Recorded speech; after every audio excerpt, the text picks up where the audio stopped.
하나님의 말씀 골로새서 3장 12절에서 17절입니다. 골로새서 3장 12절에서 17절.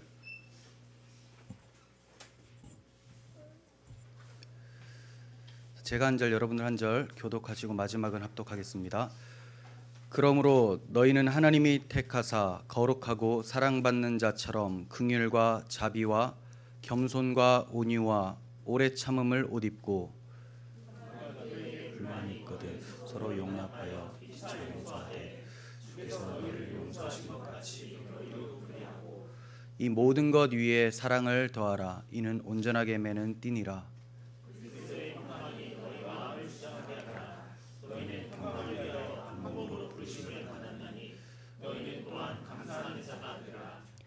그리스도의 말씀이 너희 속에 풍성히 거하여 모든 지혜로 피차 가르치며 권면하고 시와 찬송과 신령한 노래를 부르며 감사하는 마음으로 하나님을 찬양하고 또 무엇을 하든지 말에나 일에나 다 주 예수의 이름으로 하고 그를 힘입어 하나님 아버지께 감사하라.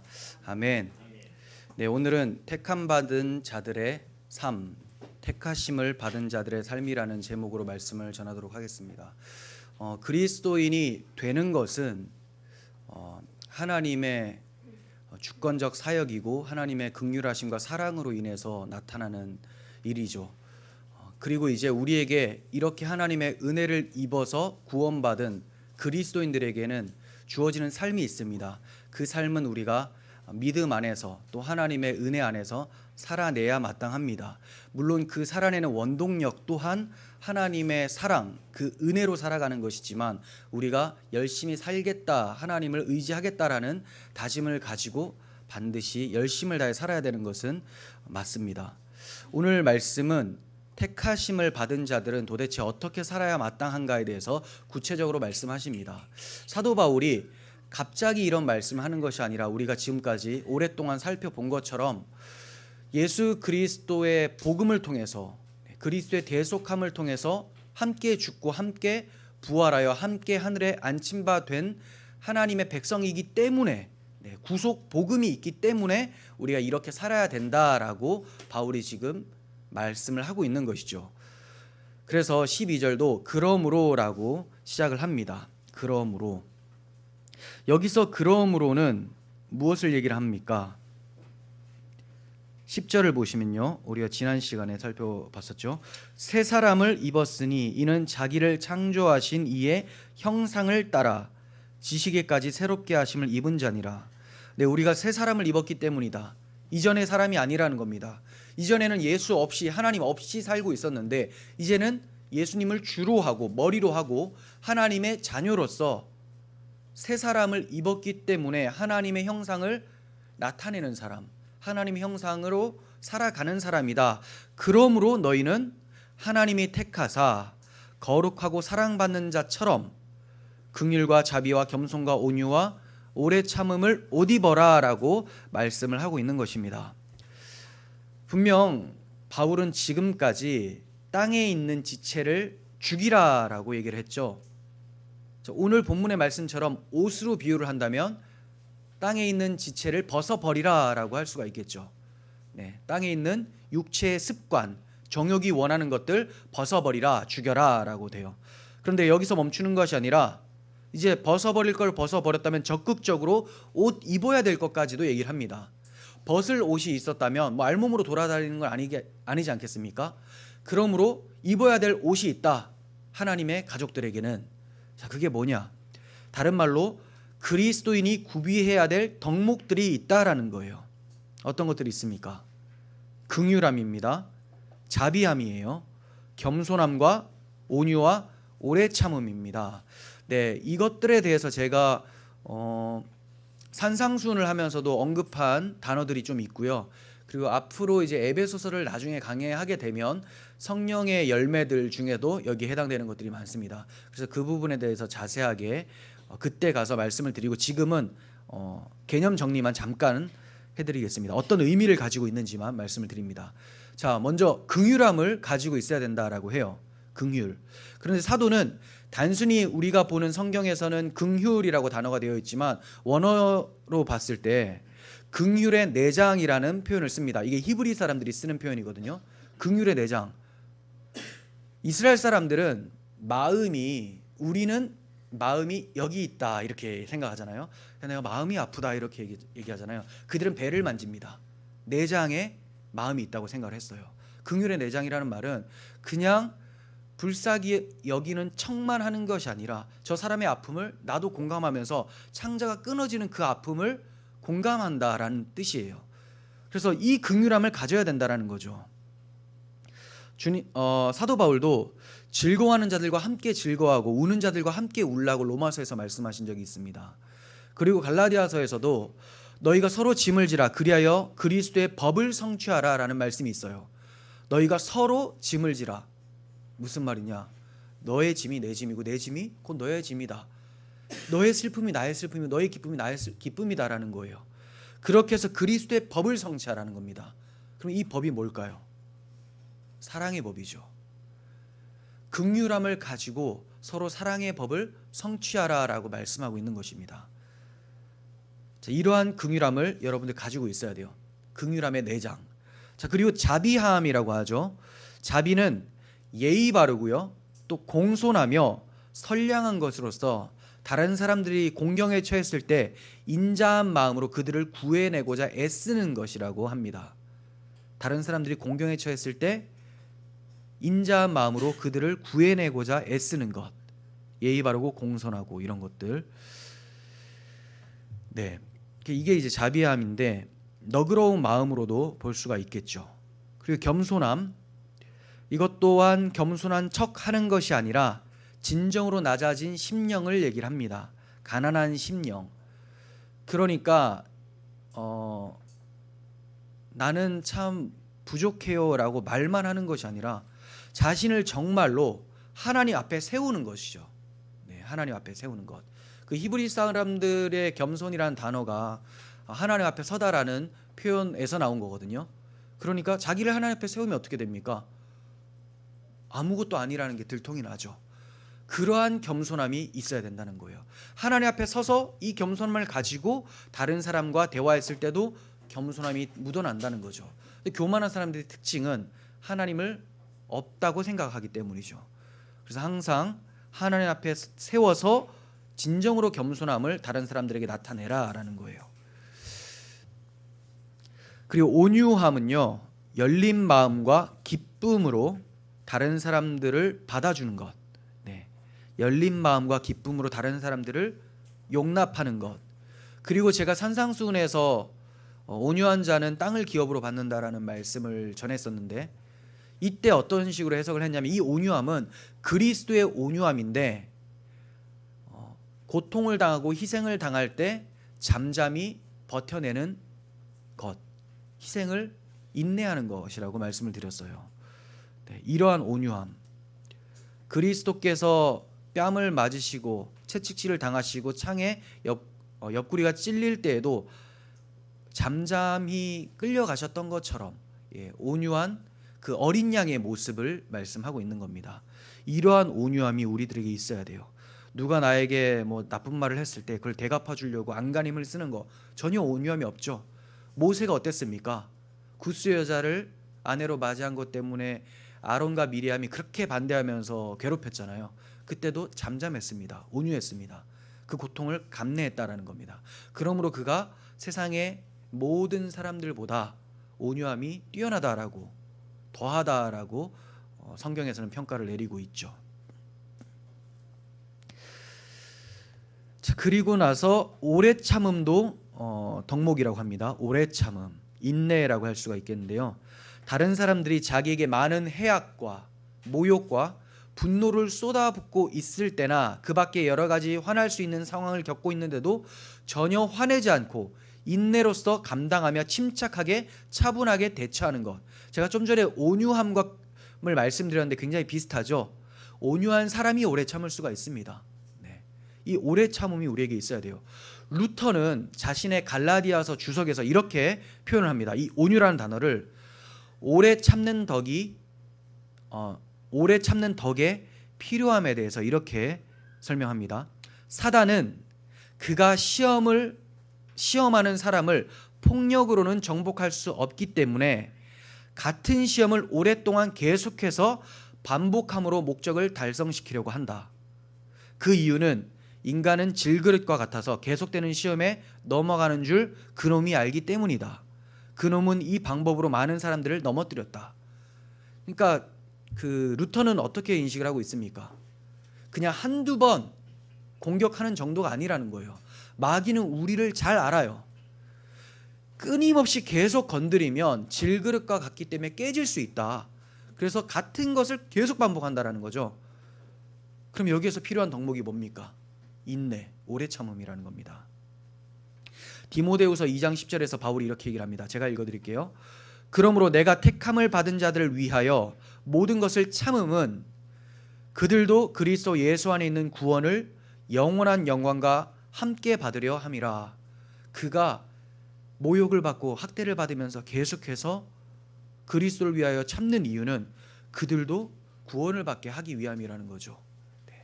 그가 참지 않고 버럭 화를 냈고 복음을 가리었다면 전도가 도무지 되지가 않겠죠. 그러므로 이렇게 온유함으로 오래 참는 것이 필요하다라고 바울도 생각하고 있었던 거예요.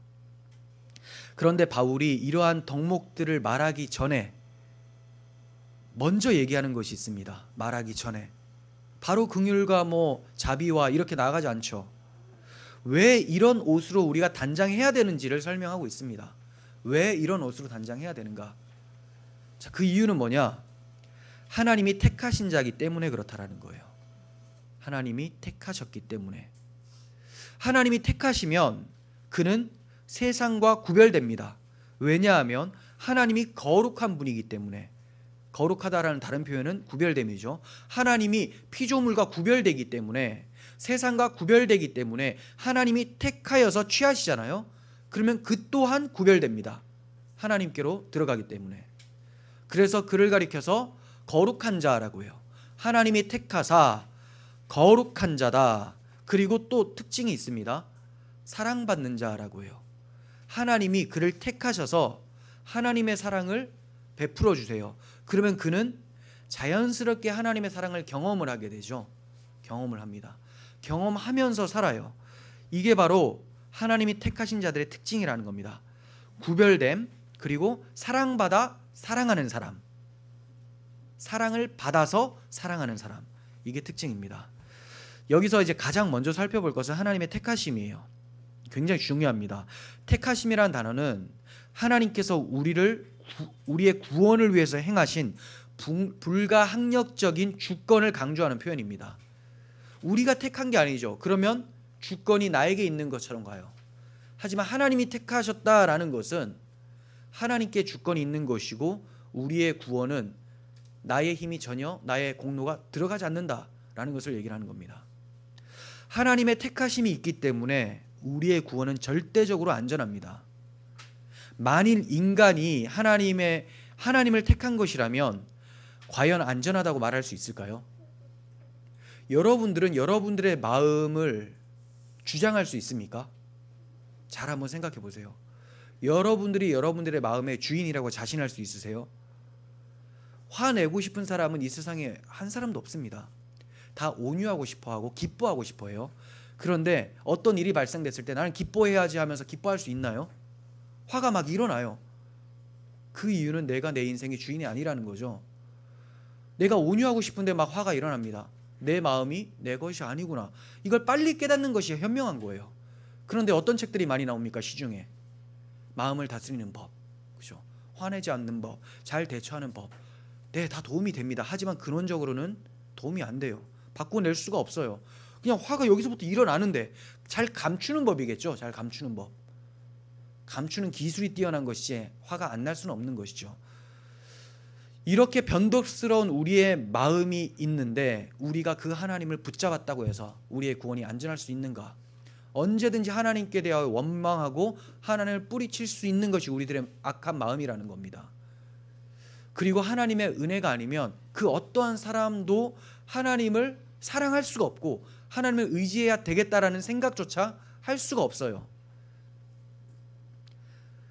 그러므로 하나님께서 우리를 붙잡아 두시는 것이 가장 안전합니다. 왜냐하면 하나님은 회전하는 그림자도 없으신 신실하신 분이시다라고 성경은 증거하고 있기 때문이죠.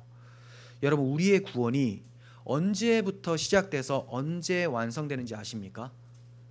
우리의 구원이 언제부터 시작이 됩니까? 내가 예수 믿은 날? 아니에요. 창세 전에 우리를 택하셨습니다. 그러므로 창세 전부터 하나님의 구원은 시작이 되어져 가고 있는 거예요. 여러분들이 지금 이 시간을 살고 있는다 해서 지금 구원이 발생되는 것이 아니라 이미 하나님의 영원 속에서, 영원한 작정 속에서 여러분들을 다 택하시고 이 시간 속에서 불러주신 거예요. 택하심이 먼저 있었다는 거죠. 이렇게 택하신 하나님은 언제 우리의 구원을 완성시키십니까? 너희 안에 착한 일을 시작하신 이가 예수 그리스도의 날까지 마치실 줄을 우리가 확신한다. 그리스도께서 다시 오실 때까지 우리의 구원을 유지시키시다가 마지막 날 완성시켜 주시겠다라는 것이 성경의 가르침이라는 겁니다.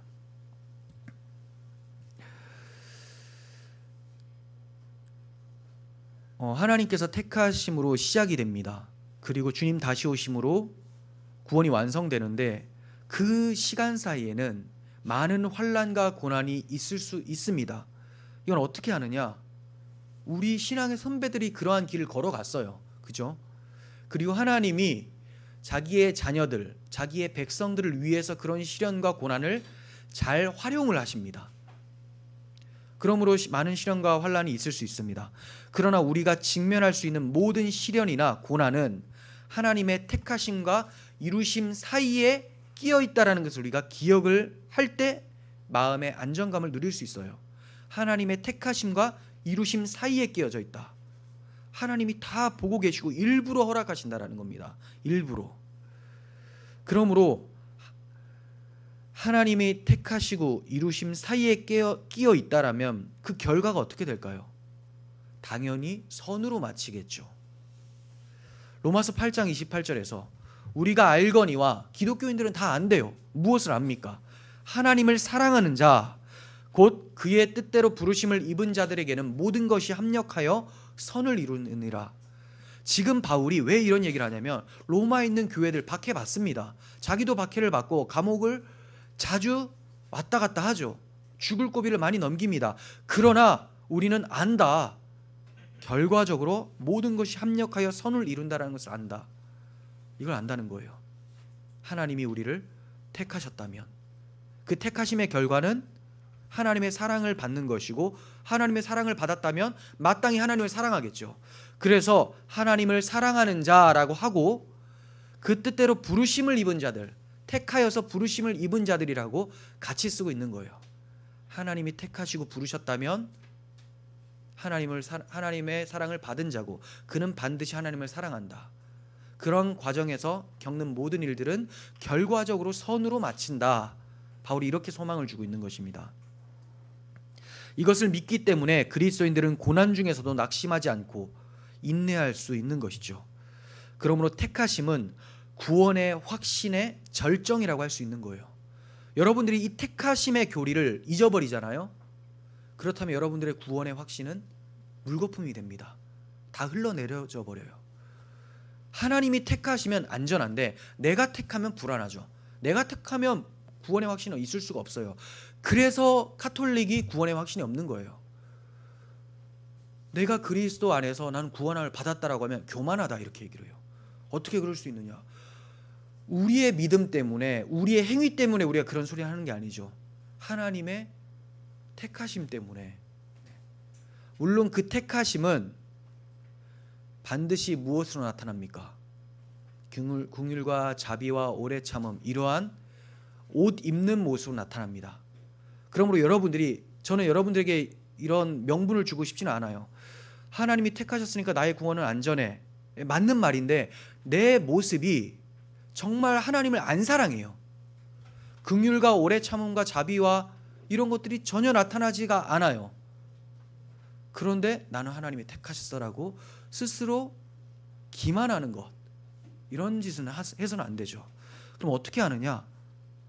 비록 내가 부족하지만 날마다 회개하고 하나님의 사랑을 받아서 하나님을 사랑하고 있고 이웃을 사랑하려고 하는 의지가 있을 때 그 사람이 바로 택함 받은 사람이고 그 택함으로 구원의 확신을 할 수 있는 거예요. 그런데 성화가 무너지잖아요. 이런 거룩함으로 옷 입는 것이 무너지면 구원의 확신을 잃어버리는 것은 너무나 자연스러운 겁니다. 그러니까 카톨릭이 말하는 구원의 확신과 우리가 말하는 구원의 확신은 차이가 있습니다. 그들은 자기가 잘해야지만, 잘해도 사실 구원의 확신이 없어요. 그들은 죽을 때까지 알 수 없다. 네, 죽을 때까지 알 수 없다. 근데 우리는 성령의 열매를 통해서 확인할 수 있다. 하지만 성령에 충만하지 않으면, 성화의 모습이 나타나지 않으면 구원의 확신도 있을 수가 없다라는 겁니다. 구원의 확신이 없다면 우리는 불안하게 되고 감사함이 사라지게 되고 모든 삶이 무너지게 됩니다. 자, 제가 여러분들에게 그런 명분을 주지 않기 위해서 이렇게 좀 길게 말씀을 드렸는데, 오늘 말씀의 초점은 택하심에 있어요. 이렇게 하나님이 택하신 사람들은 안전하다라는 겁니다. 자, 그리스도인들이란 예수 믿기로 결심한 사람들이 아니라, 맞는 것 같잖아요. 맞는 부분도 있습니다. 자, 예수 믿기로 결심한 사람들이 아니라 하나님의 택하심을 받아 예수 믿기로 결심한 사람들이에요. 이해가 되십니까? 그러니까 자기가 예수를 믿고 나서 하는 말이, 하나님이 나를 택해 주셨기 때문에 내가 하나님을 알게 됐구나, 그리스도를 믿게 됐구나, 이렇게 고백하는 자들이라는 거죠. 믿고 나서 하나님의 은혜를 찬송하지 않는 사람들은 다 자기의 의지로 예수를 믿은 거예요. 이런 사람들은 성경적 믿음이 아닙니다. 그런데 자기가 믿어놓고 하나님의 은혜와 택하심을 자랑하고 있다면 그것이 바로 성경적 믿음이라는 겁니다. 그는 그의 공로를 하나님께 돌리고 있기 때문이죠. 하나님의 모든 일은 하나님 자신이 영광 받으시기 위해서 계획하셨어요. 그러므로 모든 일이 하나님께 영광되어지지 않는다면 그는 하나님과 반대되는 길을 걷고 있는 거예요. 택하셨다라는 말은 하나님이 사랑하셨다라는 말이고, 거룩하게 구별이 되었다라는 뜻이기도 합니다. 그러므로 바울은 너희는 하나님이 택하사 거룩하고 사랑받는 자처럼이라고 말씀하고 있는 것이죠. 이러한 하나님의 택자, 거룩하고 사랑받는 자라는 정체성을 망각하고 사는 것은 그리스도인에게 치명적인 위험이 됩니다. 이것을 알았기 때문에 바울은 고린도전서 6장에서 너희가 알지 못하느냐라는 표현을 6번이나 반복해서 쓰고 있습니다. 그들이 성전이라는 정체성을 망각하고 있었기 때문에 너희가 알지 못하느냐? 너희는 성전이야 라고 계속 반복을 하고 있죠. 바울은 고린도 교회가 여러 가지 문제로 어려움을 겪고 있었는데 그 이유가 뭐냐, 그 원인이 뭐냐를 정체성 망각으로부터 본 거예요. 너희가 성전이라는 것을 몰라서 너희가 지금 이렇게 타락하게 살고 있구나. 너희가 성전이라는 것을 알지 못하느냐, 이렇게 말하고 있는 거죠. 그러면서 그는 계속 얘기를 합니다. 성도가 세상을 판단할 것을 너희가 알지 못하느냐. 그러니까 막 세상 법정에 상소하고 법적 절차를 밟는 거, 이거 너무 어리석은 짓이다. 오히려 성도가 세상을 판단해야 되는데 세상에다 너희가 지금 고발을 하고 있느냐, 이런 얘기를 하고 있죠. 그리고 우리가 천사를 판단할 것을 너희가 알지 못하느냐. 천사까지도 판단한다고 하죠. 근데 이들이 몰라요. 너희 몸이 그리스도의 지체인 줄을 알지 못하느냐, 너희 몸은 성령의 전인 줄을 알지 못하느냐, 계속 알지 못하냐고 말씀하고 있습니다. 자, 그렇다면 오늘날 바울이, 이 교회 목회자입니다. 자, 바울의 입을 빌려서 말씀을 드리면 여러분들은 알고 계십니까? 바울은 고린도 교회에 알지 못해서 이런 일이 발생됐다고 했는데 여러분들은 알고 계시냐는 거예요. 알고 계신다면 과연 그럴 수 있는가? 그럼 뭐가 그럴 수 있는가 생각하겠죠. 여러분들은 드러나지 않지만 여러분들 마음에서 일어나는 일들이 그럴 수 있는가라고 묻고 있는 겁니다. 여러분들 마음에 그럴 수 있는가? 각자 한번 생각해 보십시오. 여전히 알고 계시지 못한 건 아닐까, 이런 생각도 듭니다. 물론 제가 여러분들에게 구체적으로 말씀을 드리지 않지만 저는 알고 있는 것들도 있고 여러분들 마음이 무슨 생각을 하는지도 보여지는 것도 있어요. 네. 한번 생각해 보시기 바랍니다. 바울은 너희는 하나님이 택하사 거룩하고 사랑받는 자라는 정체성을 상기시킨 후에 정체성을 상기시킨 후에 긍휼과 자비와 겸손과 온유와 오래 참음을 옷 입고라고 합니다. 그러니까 이러한 성품들은 하나님이 택하시고 거룩하고 사랑받은 자기 때문에 나온다라는 거죠. 즉 하나님의 성품이 하나님 안에 있는 자이기에 나온다라는 거예요. 하나님 안에 있는 자이기 때문에. 다시 말해 우리 주 예수 그리스도의 성품이라는 겁니다. 쉽게 말하면 너희가 그리스도와 연합되었으니 그리스도의 몸이니 그리스도의 성품이 나와야 마땅하지 않겠느냐라고 바울이 얘기를 하고 있는 겁니다. 그래서 바울은 주께서 그러하신 것처럼 너희도 그러하라라는 표현으로 13절을 말씀하고 있는 거예요. 주께서 이러하셨으니 너희도 이래야 된다. 우리의 기준은 저 사람보다는 낫지 않아요? 내가 그래도 이 형제보다는 나은 것 같아요. 이게 기준이 아니에요. 주께서 그러한 것 같이입니다. 주께서 그러한 것 같이. 13절 봅니다. 누가 누구에게 불만이 있거든 서로 용납하여 피차 용서하되 주께서 용서하신 것처럼 너희를 용서하신 것처럼 너희도 그러해라. 네. 자, 이것은 여러분 주께서 용서하신 것처럼 주께서 용서하신 것 같이라는 말은 주님이 용서를 죽기까지 하셨죠. 네, 십자가에서 죽기까지 하셨습니다. 그러니까 끝까지 용서하라는 말씀이고 또 주님과 같이 하라는 거예요. 그러니까 횟수는 물론이고 주님의 마음으로 하라는 겁니다. 이를 꽉 깨물고 싫어 죽겠는데 그냥 용서하는 척 하라는 게 아니라 세상에 있는 자기 사람들을 사랑하실 때 끝까지 사랑하신 것처럼 그렇게 용서하시라는 거죠. 주께서 너희를 용서하신 것처럼 그렇게 해라.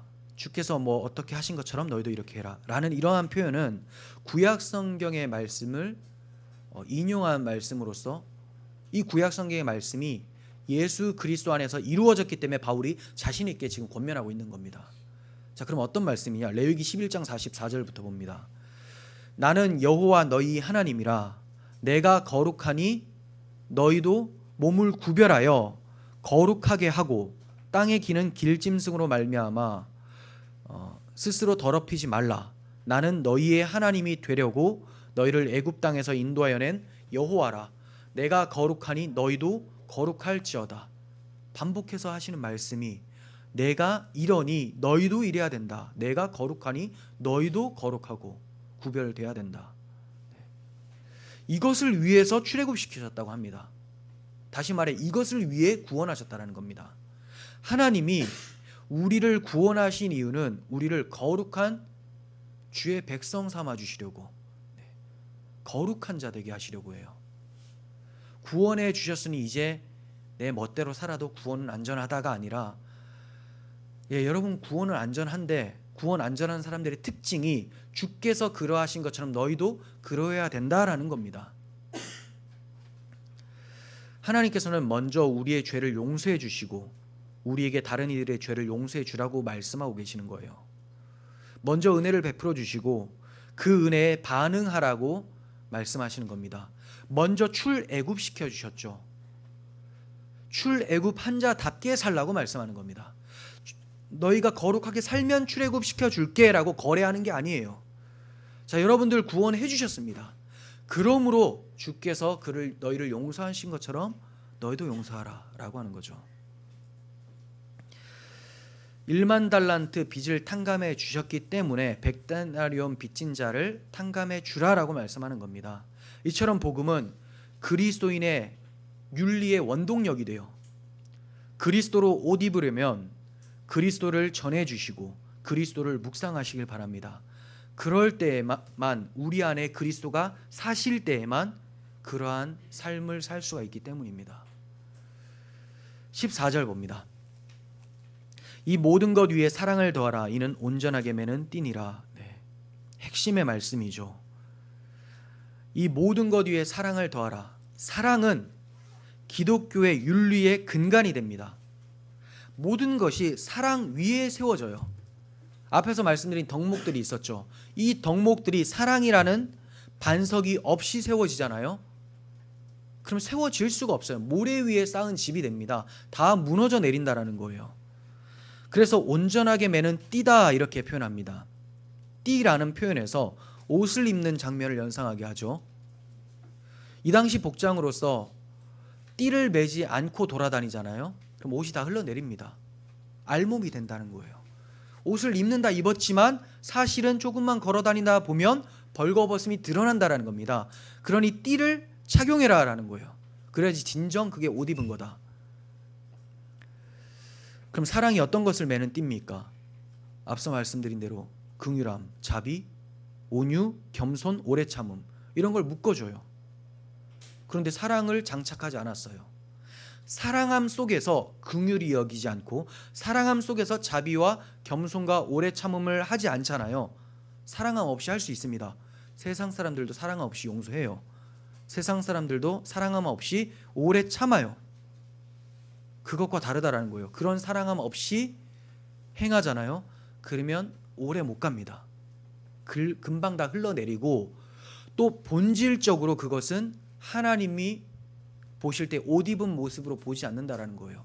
하나님 보실 때는 사랑이라는 그리스도의 보혈을 통해서 보시는데 사랑이 없으니까 그냥 벌거벗은 상태로 보는 거죠. 여러분들이 사랑 없이 오래 참았어요. 자비와 겸손을 가식적으로 하셨어요. 하나님은 안 속는다라는 거예요. 다른 사람들은 속는데 하나님은 안 속는다라는 겁니다. 그러므로 하나님께서 기뻐하시는 그리스도인의 덕목들은 사랑 위에 세워져야 된다. 그런데 이런 사랑은 어떻게 우리가 발생할 수 있느냐? 계속 말씀드리죠. 제 설교는 계속 동일합니다. 무슨 원리예요? 그리스도의 사랑이 우리 안에 거하여 그 사랑으로 여러 가지 덕목들을 나타내라라는 거죠. 그래서 사도 요한이 요한일서 4장 10절에서 이렇게 말씀합니다. 사랑은 여기 있으니 어디에? 그리스도께 있으니 우리가 하나님을 사랑한 것이 아니요 하나님이 우리를 사랑하사 우리 죄를 속하기 위하여 화목제물로 그 아들을 보내셨습니다. 사랑은 십자가에 있다. 근데 여기 있다라고 하죠. 그 여기가 어딜까요? 여기겠죠. 여기 우리 마음에 있으니, 심겨져 있으니, 저기 있으니라고 하잖아요. 사랑은 여기 있으니 십자가에 있다. 사랑하는 자들아 하나님이 이같이 우리를 사랑하셨은즉 우리도 서로 사랑하는 것이 마땅하도다. 이게 성경의 윤리 원리입니다. 우리도 서로 사랑하는 것이 마땅하다. 하나님께서는 여러분들을 그리스도 안에서 사랑해 주셨습니다. 이 사랑을 여러분들에게 지금도 베풀어 주시고 계시니 여러분은 그 사랑을 깊이 묵상하시고 경험하시고 그 사랑이 발생시키는 사랑을 행하십시오. 그렇다고 해서 내가 사랑하는 마음이 들지 않는다 라고 핑계대지 마십시오. 왜냐하면 사랑은 감정 이전의 의지입니다. 그리스도께서 사랑하신 그 사랑을 아니까 내가 이제 저 사람이 미워 보일지라도 사랑해야 되겠다라는 마음이 그리스도를 생각할 때 나타난다는 거예요. 그리스도를 위해서 박해를 받고 그리스도를 위해서 참으시라는 겁니다. 그리스도 없이 생으로 참잖아요. 자기 의가 드러나요. 그리스도 때문에 참으면 나의 의가 아니라 나를 사랑해 주신 그리스도께 영광 돌리게 되죠. 그러므로 마지막 17절에서는 무엇을 하든지 주 예수 그리스도의 이름으로 하고라고 결론을 짓고 있는 것입니다. 15절 봅니다. 그리스도의 평강이 너희 마음을 주장하게 하라. 너희는 평강을 위하여 한 몸으로 부르심을 받았나니. 네. 마음이 나오죠. 마음. 신앙에 있어서 가장 중요한 것은 행위 이전의 마음 상태예요.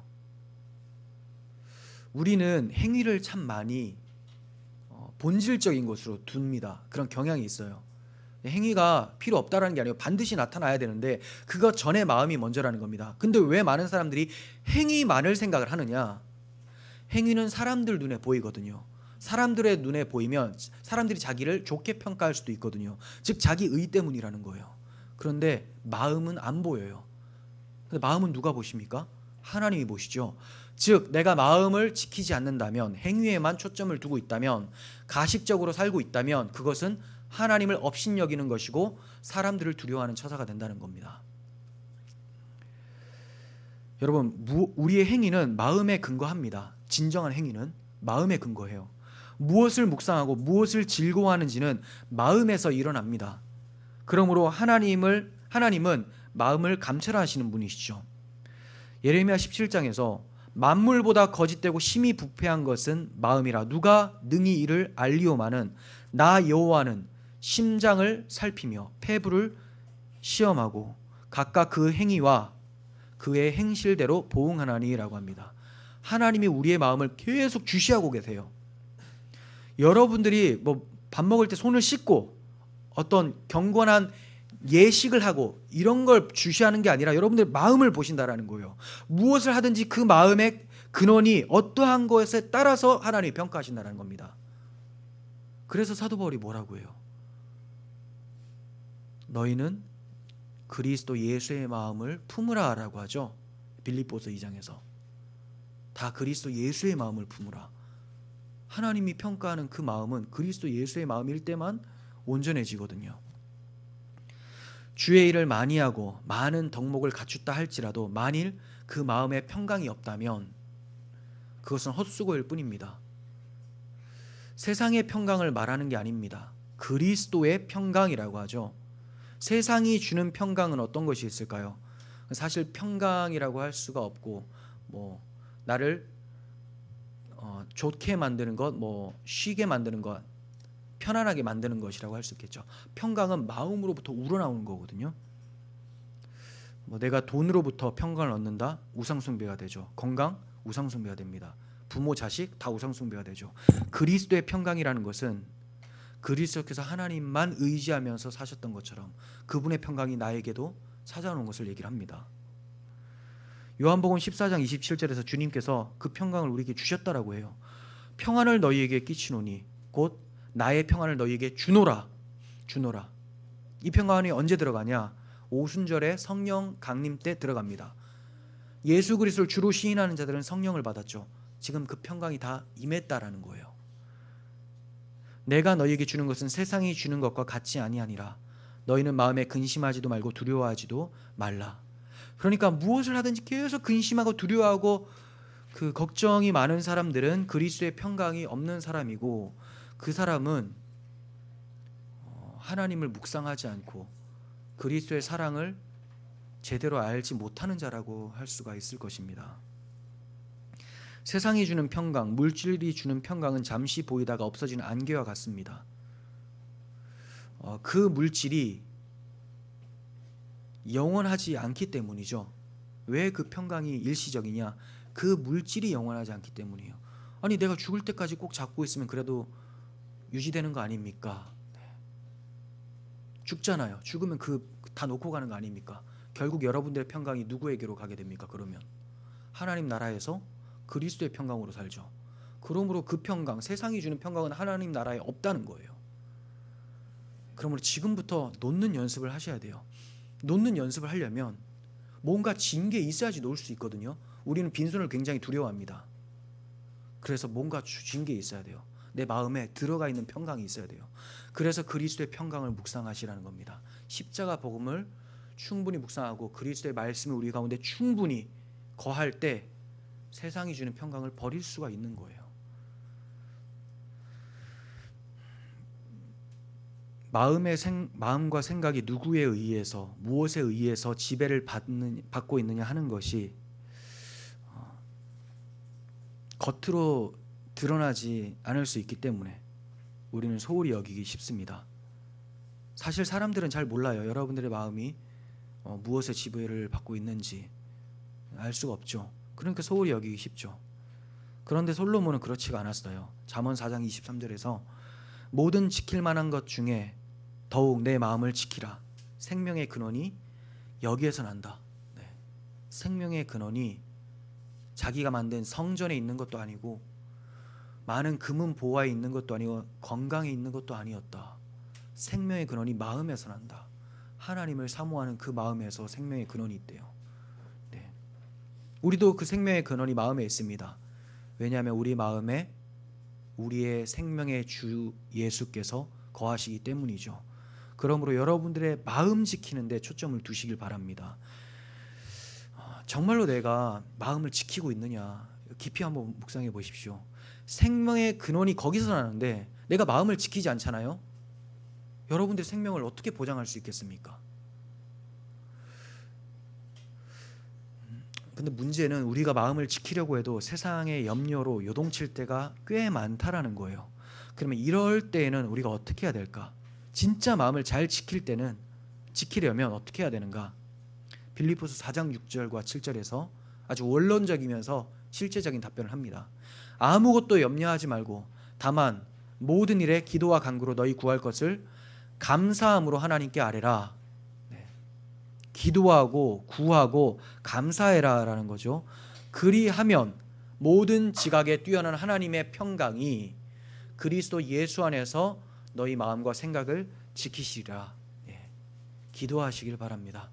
말씀 보시고 기도하시고 감사로 간구하실 때 하나님이 여러분들의 마음을 지키실 거예요. 그러면 그리스도의 평강이 넘쳐날 겁니다. 다윗은 자신의 마음이 요동치지 않도록 날마다 고민했었던 사람입니다. 그가 얼마나 할 일이 많았어요. 그리고 이루어낸 업적이 얼마나 많습니까? 그럼에도 불구하고 그의 초점은 자기 마음에 있었어요. 내 마음이 지금 요동하면 안 되는데. 한번 보세요. 시편 131편이에요. 여호와여, 내 마음이 교만하지 아니하고 내 눈이 오만하지 아니하오며 내가 큰 일과 감당하지 못할 놀라운 일을 하려고 힘쓰지 아니하나이다. 그런 일을 하려고 힘쓰지 않는데요. 뭐 세상의 성공, 업적 남기려고 힘쓰지 않는데요. 그럼 뭐에 힘쓰냐? 실로 내가 내 영혼으로 고요하고 평온하게 하기를 젖된 아이가 그의 어머니 품에 있음 같게 하였나니 내 영혼이 젖된 아이와 같도다. 왜 젖된 아이와 같다고 합니까? 어머니를 날마다 사모하고 어린아이들의 특징이 그 안에서 평강을 누리길 원하는 것처럼 하나님 안에서 자기 마음이 평안을 누리길 원하는 거예요. 이스라엘아, 지금부터 영원까지 여호와를 바랄지어다. 이게 바로 영혼 마음을 지키는 겁니다. 다윗은 훌륭한 업적과 많은 일을 자랑하지 않죠.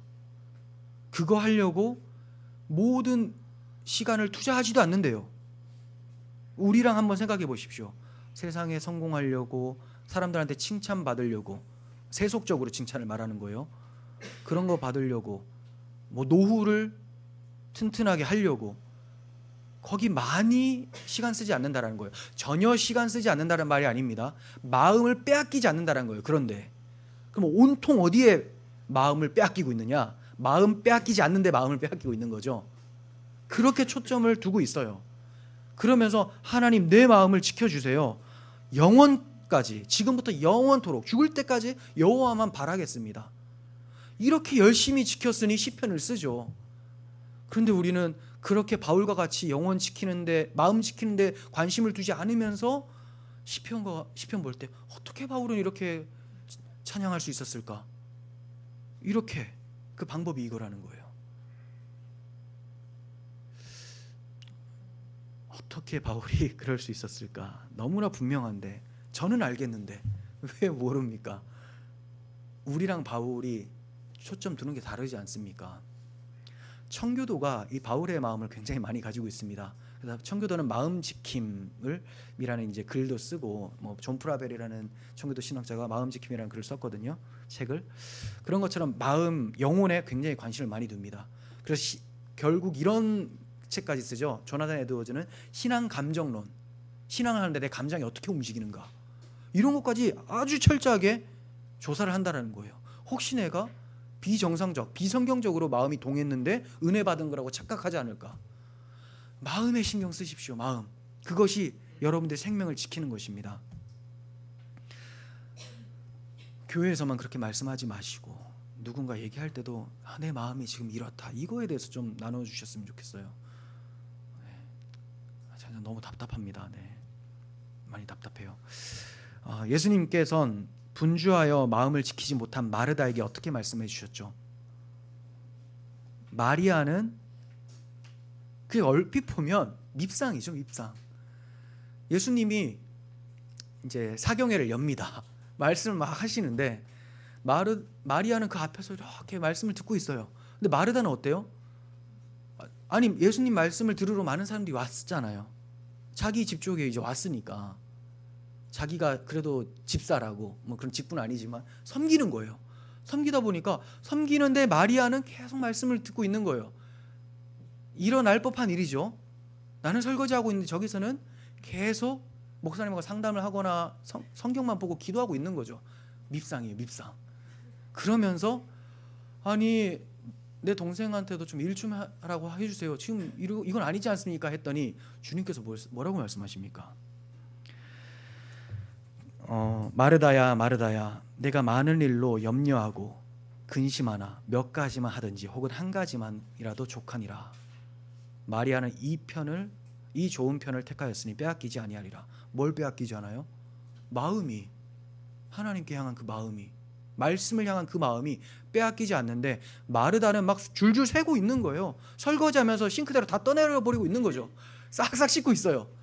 그럴 것 같으면 하지 말라는 거예요. 그럴 것 같으면. 자, 여러분들이 이제 원래회를 이제 공동회를 하게 되면 식사장말도 정할 거잖아요. 하기 싫어서 괴로워하고 있어. 그럴 것 같으면 시켜 먹자는 겁니다. 네.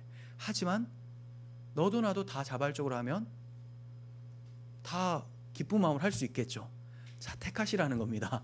이런 것처럼 뭘 하면서 불평하지 마시고, 못할 것 같으면 내려놓으시고 좋은 편을 택하십시오. 하지만 복음 안에서 힘에 닿도록 하는 것까지는 우리가 해야 돼요. 그런데 힘에 닿았는데 넘쳤는데 이제 넘어질 것 같다, 못하는 거죠. 그럴 때는 못하는 거죠. 그런 영혼들 많지 않습니까? 교회에서 뭔가를 시켰는데 전 죽을 것 같은데 교사하래요. 죽을 것 같으면 하면 안 되죠. 내려놔야죠. 당장 저 영혼 살리다 내가 죽겠는데, 그리고 그 영혼도 못 살려요. 그런 영혼 상태로는. 그러니까 내려놔야 돼요. 하지만 감당할 수 있을 정도까지는 해보라는 거죠. 지금 마르다는 그 상태가 아니었어요. 네.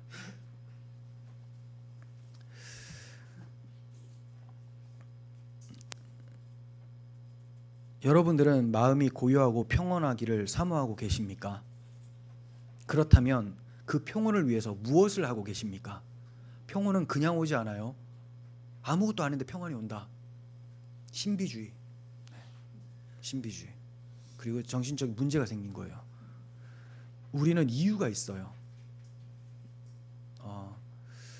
우리가 가진 것을 설명해 줄 수 있는 이유들이 있어야 된다는 거죠.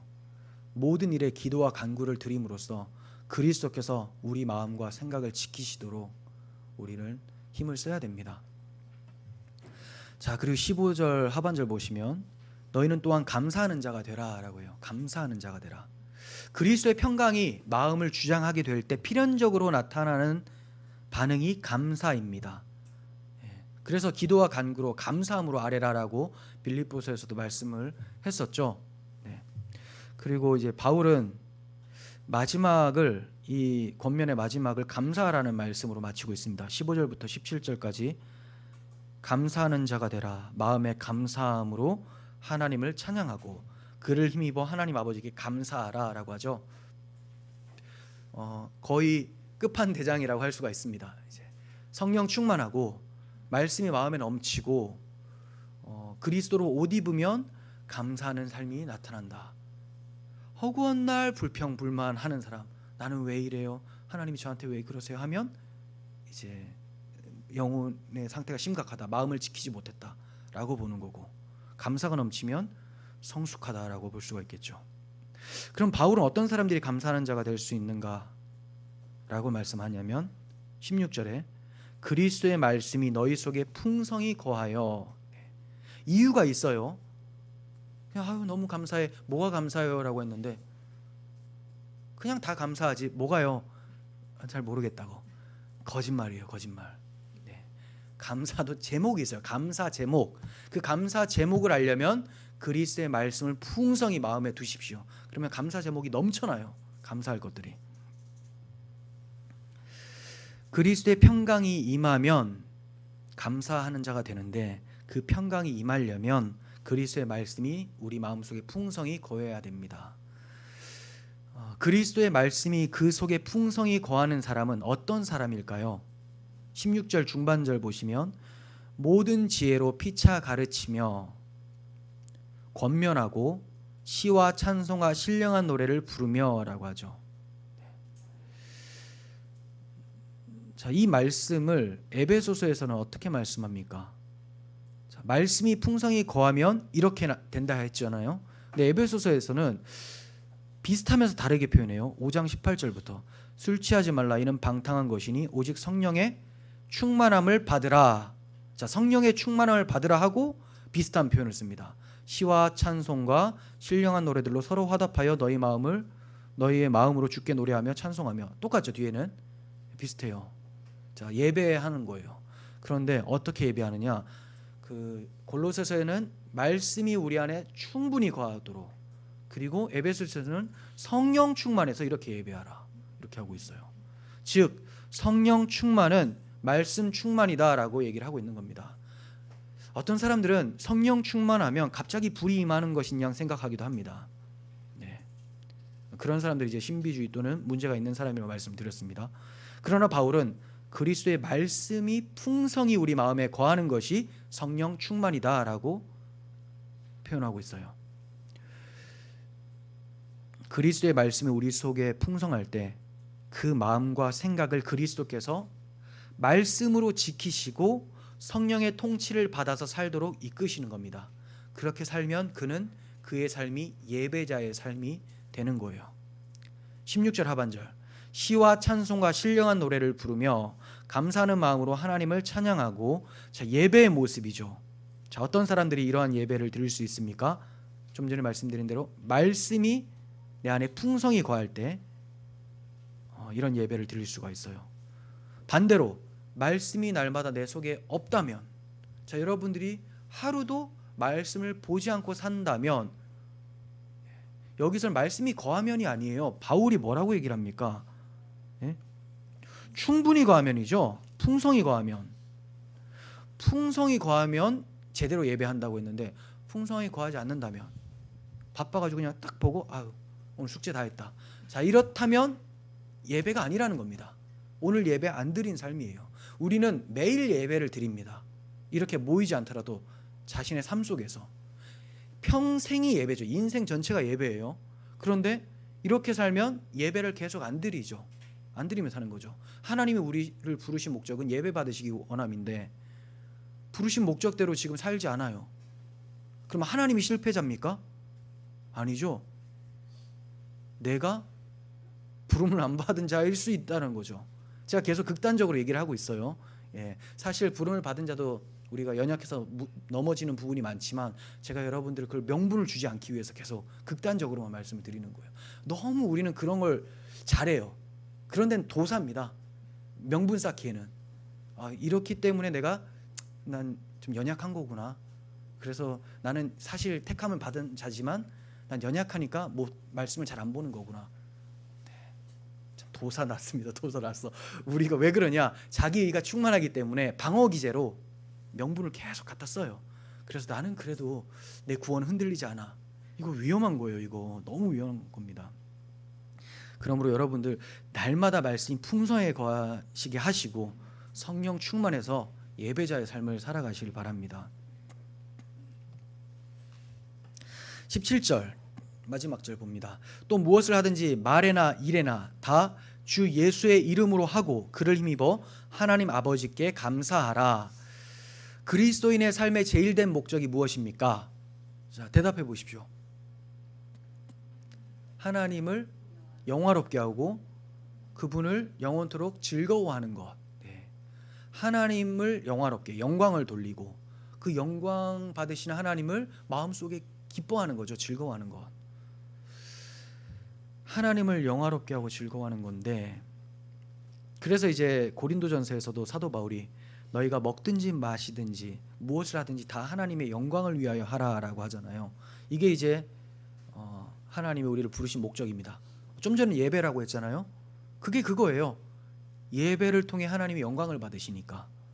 그런데 자, 그러면 하나님께 영광 돌리는 것이 예배이고 그것이 삶의 목적이라고 했는데, 그럼 어떻게 영광을 돌리느냐? 예배를 드릴 때는 어떻게 드립니까? 예수 그리스도의 십자가 대속을 힘입어서 드리죠. 그리스도의 이름으로 예배드리죠. 그러니까 하나님이 영광을 받으세요. 빌립보서 2장 11절에서도 모든 입으로 예수 그리스도를 주라 시인하여 하나님 아버지께 영광을 돌리게 하셨다라고 말씀합니다. 그리스도를 통하지 않고 그냥 하나님 영광 받으세요 한다고 해서 하나님이 나 영광 받았어 하지 않아요. 그렇게 애들 얼르고 달래는 식으로 하지 않는다는 겁니다. 이유가 있어요. 그리스도를 통해서. 왜냐? 자주 말씀드렸죠. 그 십자가 대속에는 하나님의 사랑과 공의가 들어가 있기 때문에. 그죠? 죄에 대해서는 심판하시는 하나님의 정의, 그리고 죄인까지도 사랑하시는 하나님의 사랑, 이게 십자가에서 발생되었기 때문에 그리스도를 통하여 나아갈 때는 하나님의 행하신 일이 드러나기 때문에, 즉 사랑과 공의가 드러나기 때문에 하나님이 영광을 받으신다는 거예요. 그러므로 여러분들이 무엇을 하든지 주 예수 그리스도의 이름을 힘입어서 하잖아요. 그럼 하나님이 영광을 받으신다는 겁니다. 그리고 또 하나 있습니다. 예수 그리스도의 이름을 힘입어서 무엇이든지 하라는 말씀이고, 또 예수 그리스도의 이름을 위하여서 하라는 말씀입니다. 다시 말해, 내 이름을 높이기 위해서가 아니라 그리스도의 이름을 높이기 위해서. 그것이 아버지의 이름을 높이는 것이기 때문에. 주님께서 사도 바울을 부르실 때 그가 내 이름을 위하여 얼마나 고난받아야 할 것을 내가 그에게 보이리라 라고 아나니아에게 이렇게 얘기를 합니다. 아나니아가 안수에서 바울이 눈에 비늘이 벗겨지잖아요. 저 사람은 그리스도인을 박해하는 사람인데요 라고 했더니 하나님이 이 말씀하시는 거거든요. 그는 내 이름을 위하여 고난받을 사람이다. 네. 정말로 주님께서 말씀하신 대로 바울은 주님의 이름을 위하여 이방인에게 복음을 증거하다가 박해를 받고 순교를 당한 사람이죠. 그러나 여러분, 주님의 이름으로 한 일은 비록 냉수 한 그릇을 떠준 것일지라도 그 상을 잃어버리지 않아요. 비록 내가 박해를 받고 내가 하는 일이 아무것도 드러나지 않는다 할지라도 하나님은 보시고 계신다는 겁니다. 상을 베푸신다는 거예요. 그러므로 무슨 일을 하든지 의미를 가지려면, 그리고 상을 받으시려면 주 예수의 이름으로 하시길 바랍니다. 참 이 표현이 아이러니한 게, 주 예수의 이름으로 하면 상도 예수께서 받으셔야 되잖아요. 그죠? 그분의 이름을 영광을 위해서. 근데 하나님이 그 상은 우리를 위해서 주신다고 합니다. 이게 참 은혜입니다. 그러므로 그리스도께 영광 돌리기 위해서 그리스도의 이름을 힘입어서 살아가실 때 하나님께서는 그리스도께서 받으신 그 생명의 멸류관을 우리에게도 주실 줄 믿습니다. 바울은 이러한 권면을 아무에게나 하는 것이 아니에요. 그리고 권면을 한다고 해서 할 수 있는 것도 아닙니다. 오직 하나님께로부터 택하심을 받은 자, 거룩하고 사랑받는 자만 이 명령을 받을 수가 있고 이 명령을 이행할 수가 있는 것입니다. 그리고 그리스도의 말씀이 마음속에 풍성히 거하는 자들만이 주 예수의 이름을 위하여 그 예수의 이름을 힘입어서 살아갈 수 있는 것입니다. 이러한 우리들이 되어지기를, 또 그 은혜가 우리에게 있기를 간절히 소원합니다. 기도하겠습니다. 하나님 아버지, 참 못난 저희들을 그리스도의 그 크신 희생과 사랑으로 구원해 주시고 하나님의 자녀로서 이제 그리스도의 옷을 입고 살아갈 수 있도록 해주신 은혜를 감사드립니다. 바울의 이 명령을 부담스럽게 받는 것이 아니라 이미 받은 복, 이미 힘을 얻었으니 그 힘을 통해서 그리스도의 성품이 나타나게 하여 주시고 하나님께 영광 돌리는 삶을 통하여서 우리가 구원받은 목적을 다시 한번 확인하며 그리스도 평강 가운데 즐거워할 수 있는 저희들이 될 수 있도록 도와주시옵소서. 세상이 줄 수 없는 평강을 모인 모든 무리들에게 허락하여 주시옵소서. 예수님의 이름으로 기도합니다. 아멘.